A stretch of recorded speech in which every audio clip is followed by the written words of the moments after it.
여러분, 한 목회자가 청계천 고서점과 전 세계를 뒤지며 무언가에 집착했던 한 목회자의 미스터리한 면모를 파헤쳐 보려고 합니다. 교단의 가장 높은 자리인 총회장, 그리고 대학교 총장 대행까지 지낸 한 목회자가 있습니다. 권력의 정점에 서 있던 그가 주말마다 정장을 입고 청계천 고서점가와 인사동 뒷골목을 헤매고 다닌 진짜 이유는 무엇일까요?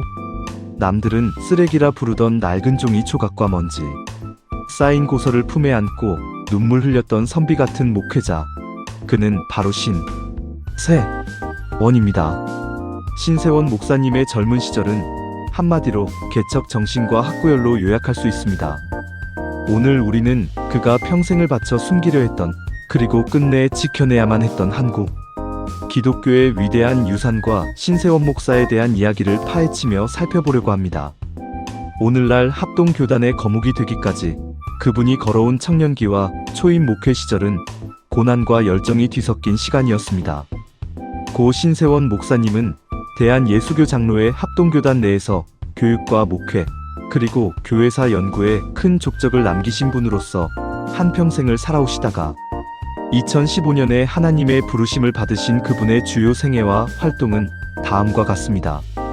신세원 목사의 출생 배경은 경북 의성 안동에서 출생을 했기에 그는 안동의 문화권과 그의 선비형 목회자라는 정체성을 몸에 배이고 평생을 살아오신 분이기도 합니다.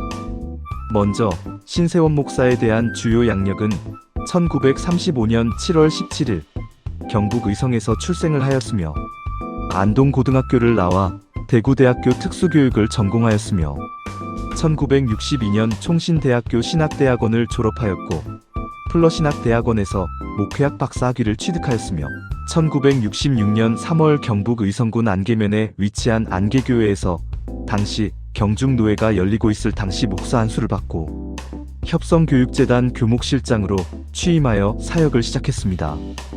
영남의 유교적 가치관이 흐르는 안동문화권에서 자란 그가 어떻게 신학에 입문하고 대구와 서울에서 대형 교회를 이끄는 목회자가 되었으며 합동교단의 총회장이 될 수 있었는지를 낱낱이 파헤쳐 보겠습니다.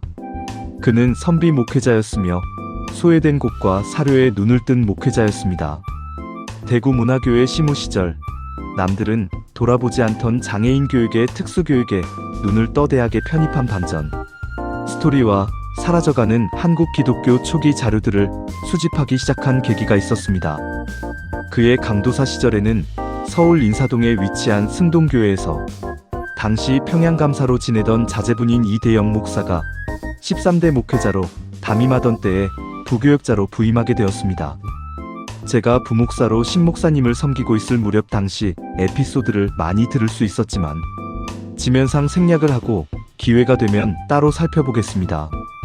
그 후 대구문화교회를 제5대 목회자로 부임하여 16년의 목회를 마치고 서울 창신교회로 부임한 후 20년의 목회를 하시었으며 원로 목사로 추대되셨습니다. 신세원 목사님은 평생을 개혁주의 신앙 안에서 목회와 교육, 그리고 한국교회 역사를 기록하는 일에 매진하신 분으로 기억되고 있습니다. 젊은 시절 신 목사님은 한국 보수 신학의 요람인 총신대학교에서 신학을 공부하며 개혁주의 신학의 기틀을 닦았습니다. 당시 신 목사님은 성경 원어와 교리에 매우 밝은 공부하는 신학생으로 통했다고 합니다. 당시 최고 학자이신 박형룡 박사 등 합동교단의 신학적 기초를 세운 스승들 밑에서 전수받은 정통 보수 신학은 평생 그분의 목회 철학이 되었습니다. 여러분, 남들이 가지 않는 길을 간다는 것은 외롭고 힘든 법이 아니겠습니까? 신세원 목사 역시 교회를 부흥시키는 와중에도 아무도 관심 갖지 않던 역사 수집에 미쳐 있다는 오해를 받기도 했습니다. 하지만 진짜 위기는 그가 교단의 최고 책임자인 총회장과 총신대 재단 이사장이 되면서 찾아왔습니다. 돈과 권력이 집중되는 교단 총회장의 자리. 그 거대한 소용돌이 속에서 그는 어떻게 투명성과 공정성을 지켜내며 고고한 선비라는 명예를 유지할 수 있었을까요? 그 숨막히는 교단 개혁의 순간으로 함께 가보시죠. 권력의 정점에서 보여준 청렴과 선비의 절개심이 두드러지게 나타난 때입니다. 예장합동 제82회 총회장 및 총신대 재단 이사장 시절 학내 분쟁과 재정, 투명성 문제를 해결하기 위해 내린 과감한 결단들과 인사원칙, 조직을 바로 세우기 위해 칼을 휘둘렀던 수많은 리더들이 결국 끝에 가서는 무너지곤 합니다. 은퇴를 앞둔 신세원 목사에게도 수많은 유혹과 노후의 안락함이 기다리고 있었습니다. 하지만 그는 은퇴와 동시에 모두를 경악하게 만든 상상 초월의 선택을 내리게 됩니다. 그가 평생 전 세계를 발로 뛰며 모은 가치를 환산할 수조차 없는 수천 점의 희귀 유물들. 은퇴날 그는 이 유물들이 가득 든 상자를 들고 어디로 향했을까요? 그 위대한 기증의 순간이 이어집니다.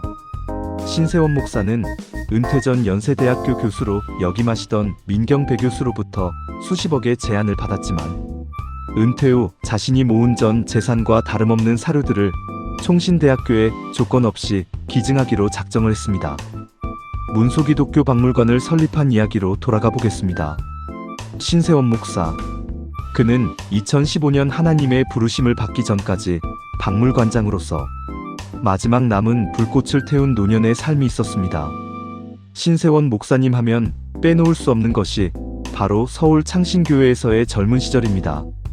젊은 목사 시절 서울 종로구 창신동 일대에서 발로 뛰는 전도를 하셨으며 당시 창신동은 서민들이 모여 살던 곳이었는데 신 목사님은 이들과 함께 울고 웃으며 교회를 일구어 나갔습니다. 젊은 시절부터 그의 설교는 명쾌하고 샤프하면서도 논리적이기로 유명하셨으며 단순히 감정에 호소하는 것이 아니라 성경 본문을 깊이 있게 풀어내는 강해 설교로 인근 주민과 지성인들의 마음을 사로잡았습니다. 이미 3040대 젊은 시절부터 교단 내에서 법과 규칙에 밝은 목회자로 두각을 나타내기도 했습니다. 서울노회 등에서 주요 보직을 맡으며 행정력을 인정받았고 이는 훗날 82회 총회장이 되는 중요한 발판이 되기도 했습니다. 젊은 시절에도 불의와 타협하지 않는 강직한 성격 탓에 대하기 어렵다는 평도 있었으나 그만큼 공정하고 깨끗하게 일을 처리한다는 신뢰를 쌓아오기도 했습니다. 신세원 목사님이 총회장으로 계시던 1997년은 한국 사회 전체가 IMF 외환위기라는 큰 시련을 겪기 시작하던 때였습니다. 교단 내적으로는 보수 신학의 정체성을 공고히 하면서도 교단의 행정적 기틀을 다지는 데 주력하셨던 시기로 평가받습니다. 신세원 목사님은 총회장 퇴임 이후에도 교단의 증경 총회장으로서 주요 고문 역할을 수행하며 교단 발전에 기여해 오셨습니다. 신세원 목사님이 총회장을 맡으셨던 1997년 제82회 총회는 교단 역사에서 굉장히 역동적이고 긴박했던 시기였습니다. 당시 어떤 일들이 있었는지 특히 교단의 심장인 총신대학교 문제와 IMF 외환위기 대응을 중심으로 핵심 내용을 정리해 드릴게요. 먼저 총신대학교와의 운명적 갈등. 당시 합동교단의 가장 큰 숙제는 총회 교단과 학교의 재단 이사회 사이의 주도권 싸움이었습니다. 배경은 총회는 학교는 총회의 직영기관이니 총회의 지시를 따라야 한다고 주장했고 재단 이사회는 사립학교법상 이사회의 독립성이 보장되어야 한다며 맞섰던 것입니다. 팽팽히 대립된 가운데 신세원 목사님의 역할을 보면 신 목사님은 비교적 온건하고 합리적인 성품으로 알려져 있었지만 이 문제만큼은 총회 직영론을 고수하며 학교 측을 강하게 압박했습니다. 당시 이사회 회의만이나 강력한 행정 조치들이 논의되던 폭풍의 중심에 계셨던 것이죠. 다음으로 IMF 외환위기의 교회의 응답입니다. 1997년 말 터진 IMF 위기는 교회에도 직격탄이었습니다. 82회기 총회는 이를 극복하기 위해 다음과 같은 결의를 했습니다. 총회 예산을 대폭 삭감하고 화려한 행사보다는 내실을 기하는 쪽으로 방향을 잡았습니다.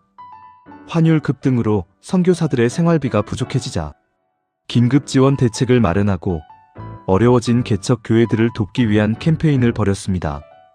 다음은 신세원 목사님의 리더십 스타일로서 화합하면서도 원칙을 지키는 스타일로 평가받습니다. 창신교회를 크게 성장시킨 목회적 역량을 총회 행정에도 녹여내려고 애를 쓰셨습니다. 법은 지키되 사람을 살려야 한다는 평소 철학대로 격렬했던 총신대, 분쟁 속에서도 대화의 끈을 놓지 않으려 노력하셨던 분입니다. 다음은 창신교회를 통한 목회적 모범입니다. 총회장이라는 명예직에만 머물지 않고 본인이 담임하던 창신교회를 합동, 교단의 대표적인 건강한 교회로 성장시킨 것도 큰 업적입니다.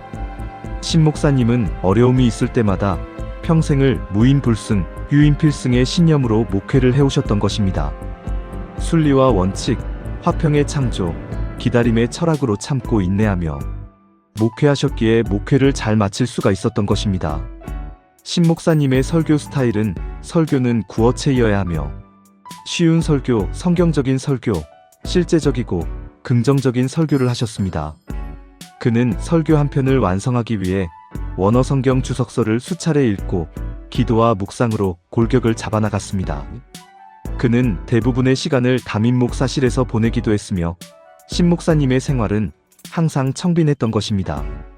교회는 서울의 부촌에 위치하고 있으나 신 목사의 청빈한 생활은 조금도 변함이 없었으며 그는 설교 원고는 빛바랜 달력이나 누군가가 쓰다가 버린 백지의 여백에 촘촘히 써내려갔습니다. 그분의 와이셔츠는 오래되어 달아진 옷을 입고 계신 것을 보기도 했습니다. 이런 삶의 모습으로 신 목사님은 전도에 목숨을 거는 스타일이셨습니다.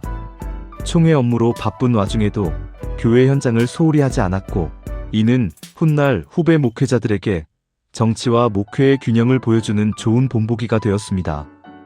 은퇴 후에도 교단이 위기에 처할 때마다 쓴소리를 아끼지 않으시며 중심을 잡아주는 어른 역할을 톡톡히 하셨습니다. 정리하자면 신세원 목사님은 가장 혼란스러웠던 IMF 시대 학교 분쟁에 가장 안정적인 리더십을 보여준 총회장으로 기억됩니다. 교단 헌법에 해박하셨고 무엇보다 합동교단의 보수적 가치를 지키는데 타협이 없으셨던 분으로서 합동교단의 한 획을 그으셨던 분이셨으나 2015년 7월 13일 향년 80세의 나이로 하나님의 부르심을 받았으며 서울 강남로의 주관으로 창신동산에 평안히 안치하셨습니다. 우리가 남겨야 할 가치가 무엇이라 생각합니까? 세상 사람들은 자식에게 아파트 한 채, 땅 한 평 더 물려주려고 아등바등합니다. 하지만 신세원 목사는 평생 모은 역사적 보물들을 아무데가 없이 세상에 내놓았습니다. 그가 진짜 남기고 싶었던 것은 눈에 보이는 유물이 아니라 역사를 잊은 공동체에게는 미래가 없다는 엄중한 경고이자 사랑이 아니었을까요? 오늘을 살아가는 성도들과 그리고 목회자 여러분은 세상에 어떤 유산을 남기고 싶으십니까? 여러분의 생각을 댓글로 공유해주세요. 인물사 연구가 전해드리는 다음 거인의 이야기가 궁금하시다면 구독과 좋아요 부탁드립니다. 시청해주셔서 감사합니다.